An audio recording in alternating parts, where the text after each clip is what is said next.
Quick reading for January the 3rd to January the 4th.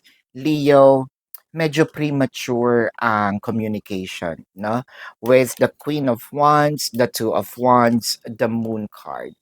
So dahil meron ditong wanting, meron ditong eagerness of having some clarity, kahit hindi pa ito yung time, kahit hindi pa ito yung parang sinasabi nating divine timing nga, no?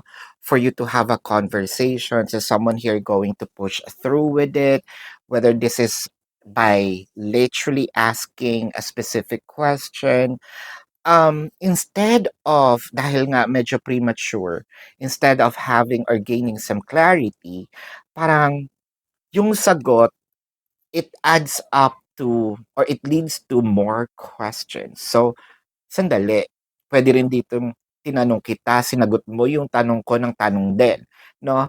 So, parang kailangan ko yatang mag-explain, i-expand or um, medyo simplehan, 'no, ang aking pagsasalita. But, it can be misunderstanding, kaya this January the 3rd or January the 4th, medyo maging maingat tayo sa sinasabi dahil we might be misinterpreted, no? This is your quick reading, Leo, for January the 3rd to January the 4th.